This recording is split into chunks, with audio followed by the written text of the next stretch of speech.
विवेद IAS में आप लोगों का फिर से स्वागत है।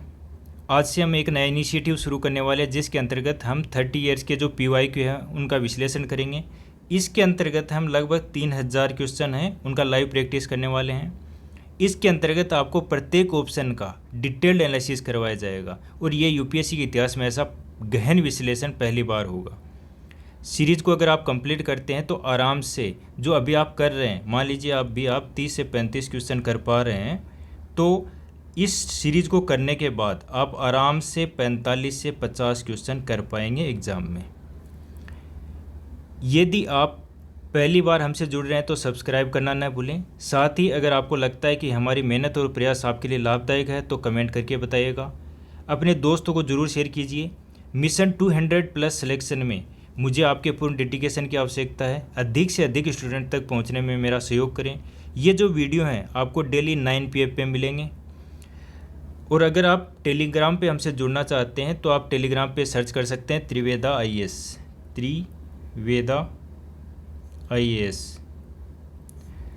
तो आज हमारा लेक्चर रहेगा पहला, जिसके अंतर्गत हम पॉलिटी के जो PYQ है उनका विश्लेषण करेंगे। डेली इसके अंतर्गत हम 5 क्वेश्चन देखने वाले हैं, उनका डिटेल एनालिसिस देखने वाले हैं। तो आज का जो सबसे पहला जो हमारा टॉपिक रहेगा वो है कि पॉलिटी के जो कंसेप्ट और सिद्धांत हैं उनसे जुड़े हुए क्वेश्चन देखने वाले हैं।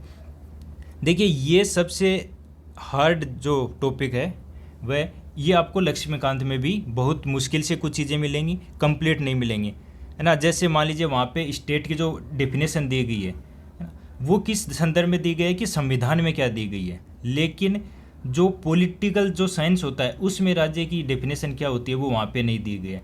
तो ऐसे ही बहुत सारे क्वेश्चन हैं जो यूपीएससी के द्वारा पूछे गए हैं। 2017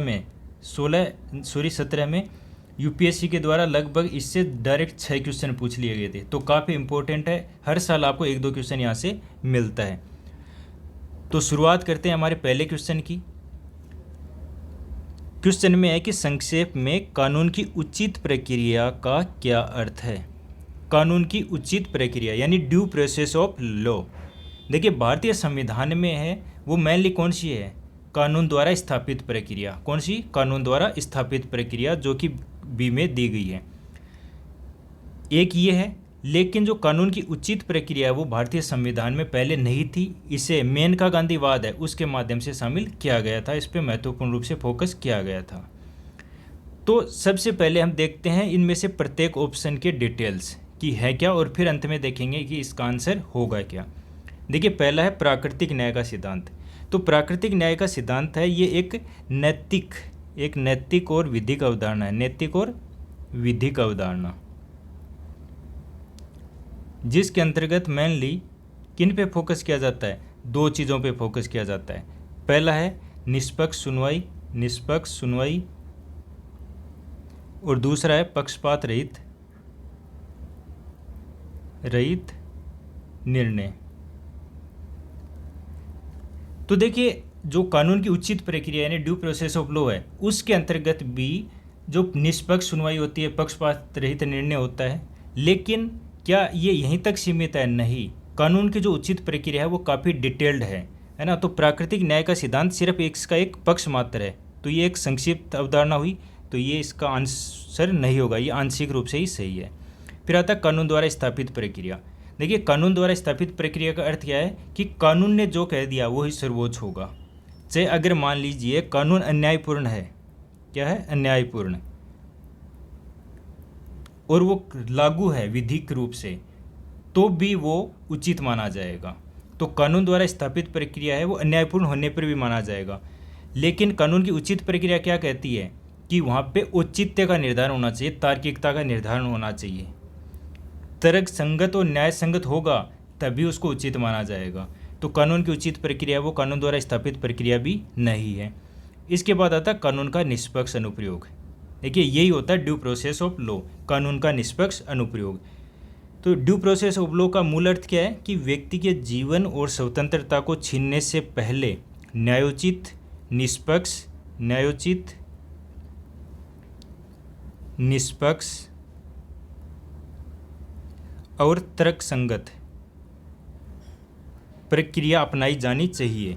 तो इसका अर्थ है कि इसमें केवल विधिक प्रक्रिया का पालन शामिल नहीं है, बल्कि ये भी शामिल है कि जो विधि बनाई गई है या जो विधिक प्रयास किया गया है वो क्या तर्कसंगत और न्यायपूर्ण है, क्या वो तर्कसंगत और न्यायपूर्ण है। तो अगर तर्कसंगत और न्यायपूर्ण है तब वो क्या बन जाता है, ड्यू प्रोसेस ऑफ लॉ। तो ये आपका आंसर होगा इसका सी। इसके बाद बात करते हैं डी, कानून के समक्ष समानता। तो अनुच्छेद 14 याद कीजिए। तो विधि के समक्ष समानता का प्रावधान करता है अनुच्छेद 14। इसमें क्या कहा है कि हर एक व्यक्ति विधि के समक्ष समान होगा, न ही उससे ऊपर होगा, किसी को विशेषाधिकार नहीं होंगे। तो अगर क्या ड्यू प्रोसेस ऑफ लॉ से इसका कोई संबंध है, तो नहीं, इसका कोई संबंध नहीं है। इसमें प्रक्रिया की न्यायसंगतता की कोई बात ही शामिल नहीं होती है, बल्कि इस पे दिया जाता है समान व्यवहार पे। तो इसका आंसर होगा आपका सी। अगले क्वेश्चन पे चलते हैं। निम्नलिखित में से कौन सा कथन किसी देश के संविधान के मुख्य उद्देश्य को सबसे अच्छी तरह से दर्शाता है। मतलब संविधान के मुख्य उद्देश्य, एक वर्ड है मुख्य उद्देश्य और एक है सबसे अच्छी तरह से।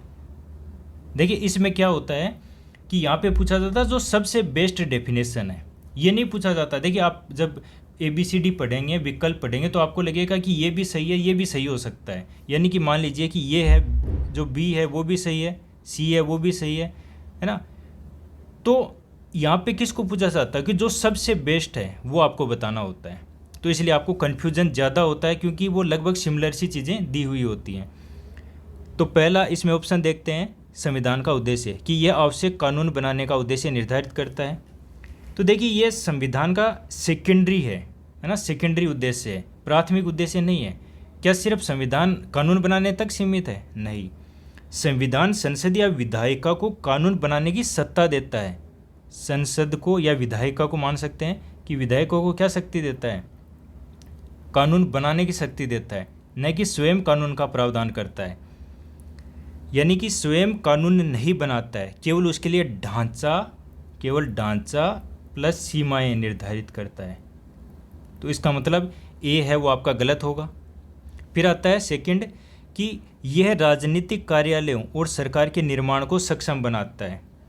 तो देखिए ये जो बात कही गई है वो एक तरीके से संविधान है उसकी संस्थागत भूमिका की बात करता है कि एक कार्यपालिका होगी, एक विधायिका, एक न्यायपालिका, है ना। तो ये क्या संविधान के मूल उद्देश्य हैं? नहीं। क्या सिर्फ कार्यालयों का गठन मात्र से सब चीज़ें हो जाती हैं? नहीं। तो ये भी आंसर गलत होगा आपका।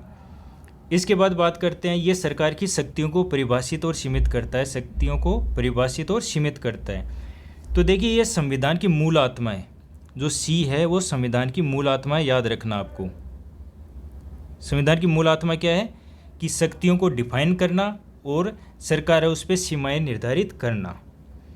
किसी भी जो लोकतांत्रिक संविधान है उसका मुख्य उद्देश्य यही होता है कि सरकार की जो शक्ति हैं उनको निर्धारित किया जाए, विभाजित किया जाए और सीमित किया जाए, ताकि वो किसी भी प्रकार की मनमानी न हो। देखिए ये वर्ड याद रखना, मनमानी न हो, इसलिए सरकार की जो शक्तियाँ हैं उन पर सीमाएँ लगा जाती हैं।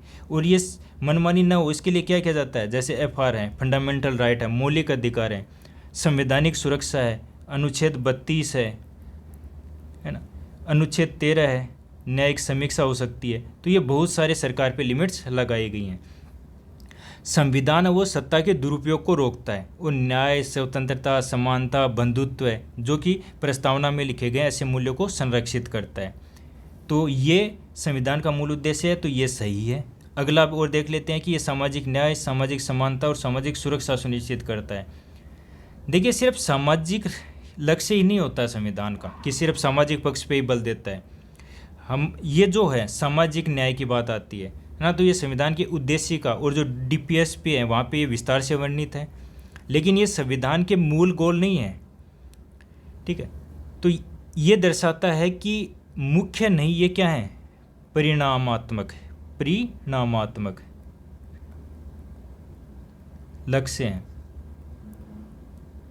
तो ये मूल लक्ष्य नहीं है, तो ये भी आपका गलत हो जाएगा। देखिए आपको वो डेफिनेशन देखनी है जो सबसे ज़्यादा विस्तारित हो, यानी उसमें सब कुछ समाहित हो, तो वही उसका आंसर होता है। तो यहाँ पे आंसर क्या होगा, सी आंसर होगा। इसके बाद हम चलते हैं हमारे क्वेश्चन नंबर 3 पे।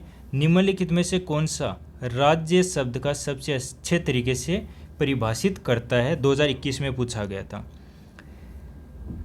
तो पहला है कि बाहरी नियंत्रण से स्वतंत्र एक निश्चित क्षेत्र पर स्थायी रूप से रहने वाले और एक संगठित सरकार रखने वाले व्यक्तियों का समुदाय।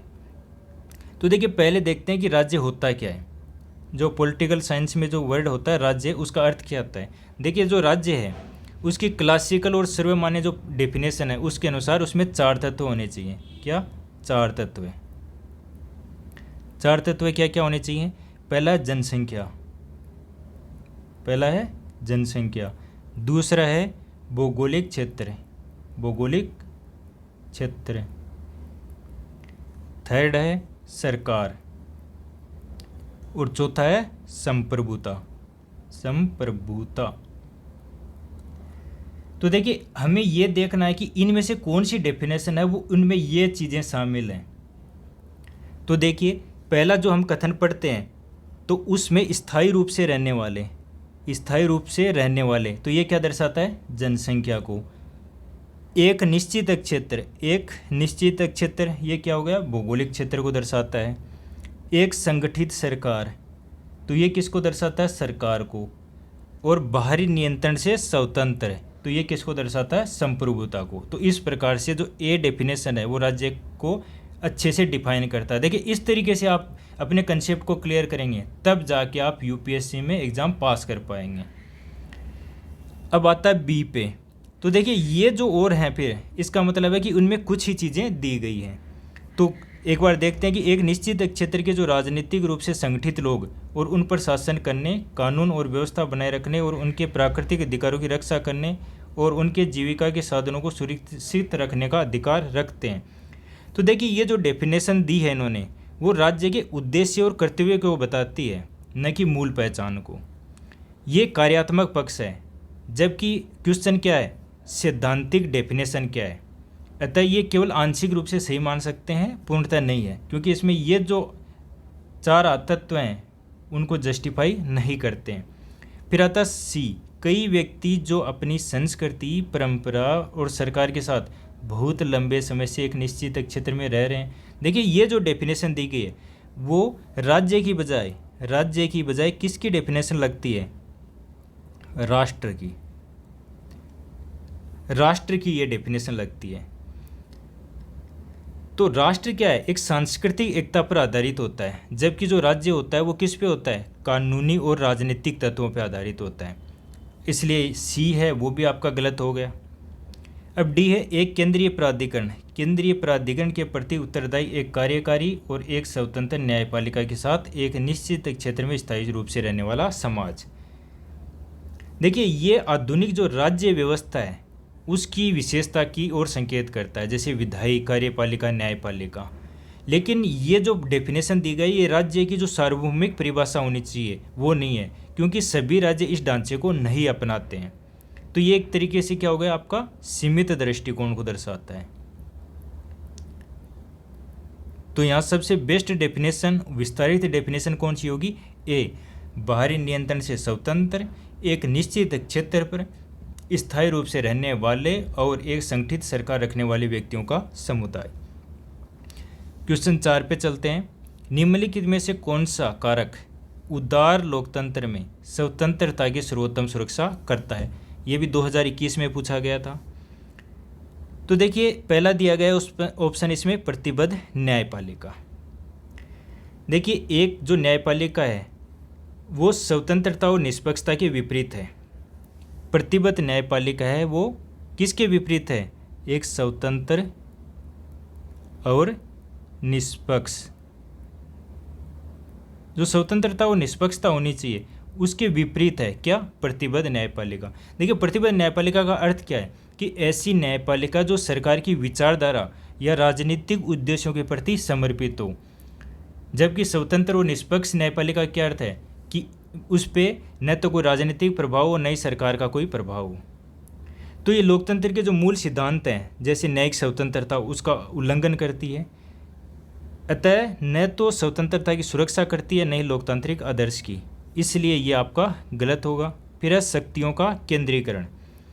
देखिए सत्ता का केंद्रीकरण है वो लोकतंत्र के लिए खतरा है, क्योंकि जितनी ज़्यादा केंद्रीकरण की प्रवृत्ति होगी वहाँ पे क्या होगा? तानाशाही प्रवृत्ति देखने मिलेगी, मनमानी शासन देखने को मिलेगा, और जो नागरिकों की स्वतंत्रता है, नागरिक स्वतंत्रता है, वो उसमें ह्रास देखने को मिलेगा, कमी देखने को मिलेगी।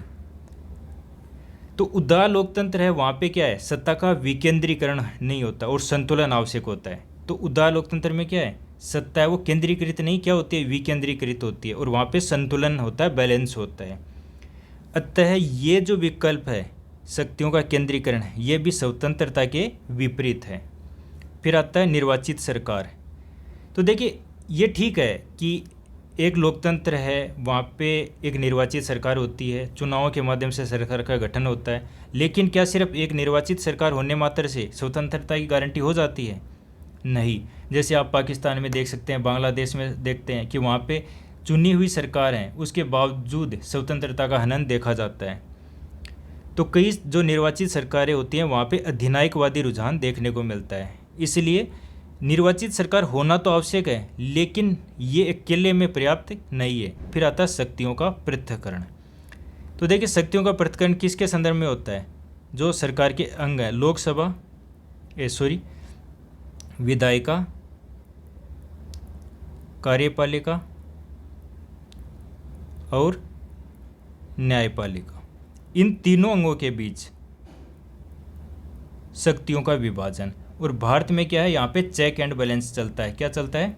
Check and balance.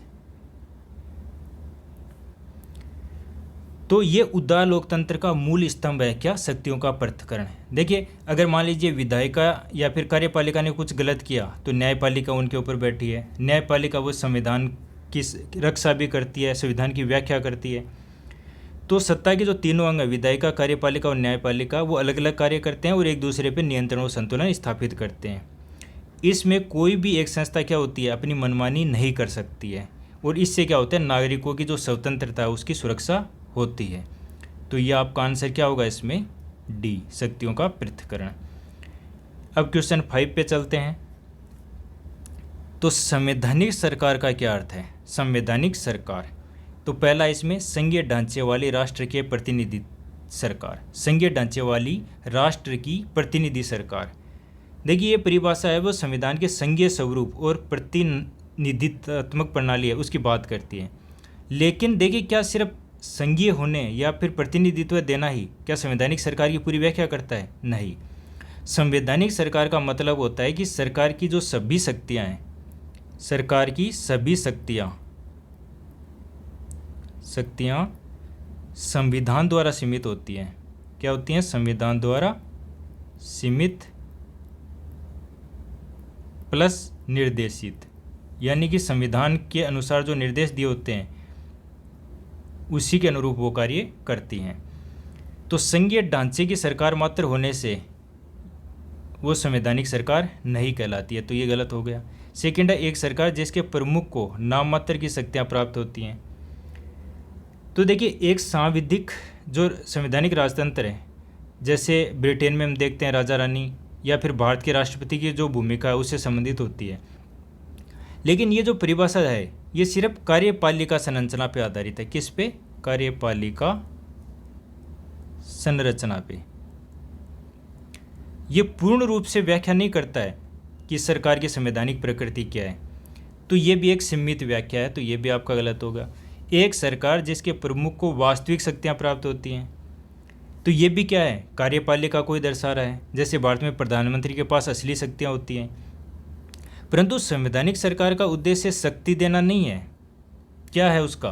कि शक्तियां हैं वो संविधान द्वारा सीमित हो और उसके अनुसार निर्देशित हो, तो ये भी गलत होगा, क्योंकि ये दोनों क्या दर्शाते हैं? कार्यपालिका संरचना को दर्शाते हैं। तो अंत में आता है संविधान की शर्तों द्वारा सीमित सरकार, यही हमने यहाँ पे डिस्कस किया है। तो एक संवैधानिक सरकार वह है जहाँ सरकार की सभी शाखाएं, चाहे विधायिका हो, कार्यपालिका हो, न्यायपालिका हो, वो सभी संविधान द्वारा नियंत्रित होती हैं और सीमित होती हैं। इसके माध्यम से यह सुनिश्चित होता है कि जो सरकार है वो न्याय, स्वतंत्रता, समानता, उत्तरदायित्व जैसे जो सिद्धांत हैं जो कि हमारी प्रस्तावना में देखने को मिलते हैं उनका पालन करे। यही जो विचार है हम देखते हैं जब रूल ऑफ लॉ आता है, रूल ऑफ लॉ, तो संवैधानिक सरकार होगी जहाँ पे रूल ऑफ लॉ हो, लिमिटेड गवर्नमेंट यानी सीमित सरकार हो, ये विशेषताएं हैं किसकी, संवैधानिक सरकार की। और जैसे फंडामेंटल राइट हो गए, ये सभी दर्शाते हैं जहाँ पे ये लोकतांत्रिक मूल्य होंगे वहाँ पे संवैधानिक सरकार होगी। तो आज का जो वीडियो है आपको पसंद आया हो तो आप कमेंट्स करके ज़रूर बताइएगा। Thank you.